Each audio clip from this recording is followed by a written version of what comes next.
Tell me, do you want our descendants to remember us as cowards? Or as those who dared to venture forward to a new, better humanity? Hey yo friends, super welcome in and thank you so much for clicking on this video. Guys, the STALKER series is said by so many people to be the best game series ever produced. Plus, that STALKER 2 is the most awaited and anticipated game ever. And why is that, you might ask? Well, that's a damn good question, and we're here together to find out exactly why. In this video, I will be going through all the details that you need to know to find out if STALKER 2 is a game for you or not. And I will start the video off by going through the development and how it affected when Russia invaded Ukraine. And if you don't want to see that, I respect you. However, the timestamps are down in the description, so click away in there. Guys, let's get this started. So guys, the game is currently due to release in 2023. Initially, the sequel was set to release in April of 2022, before a delay into December. However, that was before the Russian invasion of Ukraine, which forced GSC Game World to suspend work. Though development has now resumed, the ongoing warfare has understandably slowed down the game's production.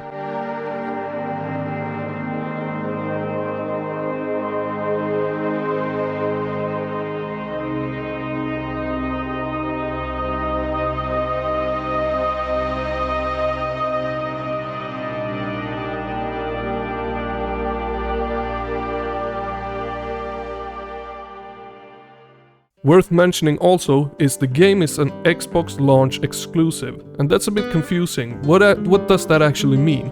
Well, it will simultaneously launch on PC and Xbox. PlayStation owners, I'm afraid you're out of luck. The strucken deal says 3 months exclusivity, so unfortunately you guys will have to wait, but not for too long as it seems.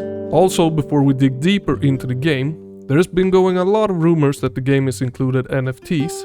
But I'm here to tell you it's not. On December 15th, GSC Game World announced a tie-in with NFTs, a sort of blockchain auction for players to be able to get themselves scanned onto the faces of NPCs, or have access to unique items.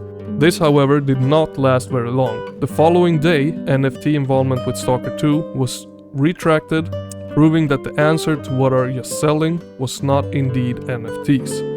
So for now, it appears STALKER 2 will be safe from the scourge of the token trend running amok on the internet. And with that said guys, let's move on with the story.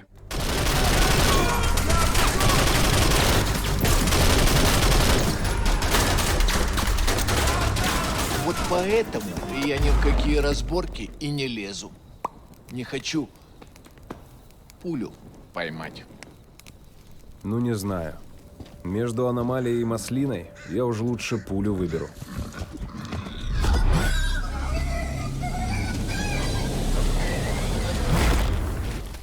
Let me begin with talking about the series as a whole, so we get an understanding of what STALKER is all about. The STALKER series takes place around the Chernobyl exclusion zone, with each entry focusing on various characters trying to survive after the catastrophe. Due to the destructive events caused by the nuclear reaction disaster, mutated humans and animals began springing up. Along with it, artifacts, which are known for giving special powers like stamina regeneration or radiation reduction. Those who enter this zone specifically for the hunt of artifacts are known as STALKERs, hence the name of the series. And as you play the game, you will come across 1 or 2 or even more of these artifacts. So that's a very short summarize of the STALKER story. Now let's move on to STALKER 2. And here, I'm afraid not much about the story has been revealed, but the scenario sounds similar to that of the previous games. Bounty hunters delve deep into the zone, driven by its treasure and mysteries. Some of them are running from their past, others are blinded by money, and some are obsessed with finding the truth behind all the mysteries. As with the previous entries, STALKER 2 will lean into player choice, not just in the short term, but in the long term as well. GSC says this: unveil your own epic story as you make your way to the heart of Chernobyl. Choose your paths wisely, as they will determine your fate and shape the future of the zone in the end. If this installment is anything like the last, there will be various endings depending on the choices you make throughout your playthrough. For example, if you let certain NPCs die, you might not get the best ending. The endings can also differ based on how much cash you have in game or which factions you choose to join. Ultimately, this encourages replayability. Since there are so many possible outcomes in previous installments, the one thing that always remained constant despite the different endings was the expansion of the zone. And with that said about the story, let's jump straight to the gameplay. Surrounding the zone is really enough. If a powerful emission were to occur, we would... Listen, the zone has remained stable for years. Besides, we didn't establish the most advanced institution in human history without first guaranteeing its safety. As the head of the Scientific Institute for Research of the Chernobyl area, or STALKER for short, I believe the wonders that we will bring to the world far outweigh the potential risks. How big are these risks exactly? The zone reveals a whole new world. We can stick with the old one, fearing change. But tell me, do you want our descendants to remember us as cowards? Or as those who dared to venture forward to a new, better humanity? We have gotten a couple of looks at STALKER 2, but the most recent trailer was shown off at Microsoft E3 Showcase. It was a fairly lengthy trailer featuring a first look at gameplay and many of the characters and areas. The E3 trailer switches between brutal gameplay segments and a group of survivors at a campfire, which will serve as your sanctuary when you're not out in the open world. During the action-packed moments, we get to see how the main character Skiff uses a weapon and its attachments. For instance, Skiff begins by firing an automatic weapon while using its iron sights, before picking up an optic with more precise crosshair. Take note of the deliberate animation of Skiff's picking up and equipping the attachment.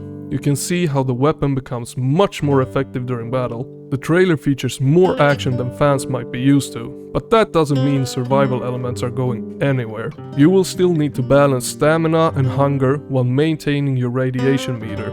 Think Fallout mixed with Metro. As for the size of the game, it will be one of the biggest ones yet, allowing full exploration of its open world. And in previous entries, the stages were large but never truly felt open world, so this is a nice addition to the game. But above all else, first-person shooting will be at the forefront, as you defend yourself against mutated enemies along with other humans.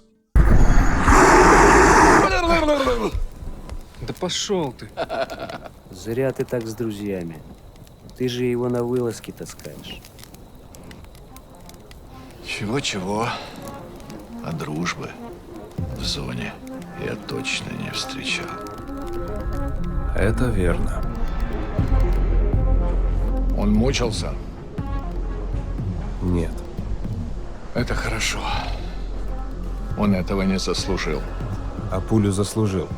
Жаль, что ты так с ним поступил. Мне тоже. Считаешь, я не думал, как обойтись без его смерти?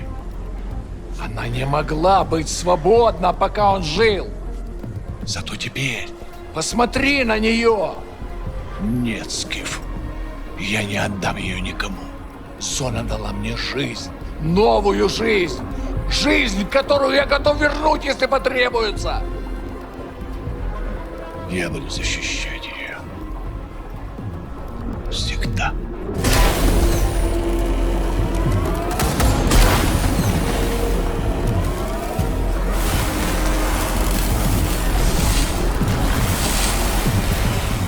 Охренеть. Похоже, пора. И куда ты теперь? В Припять. Нужно с ним поговорить.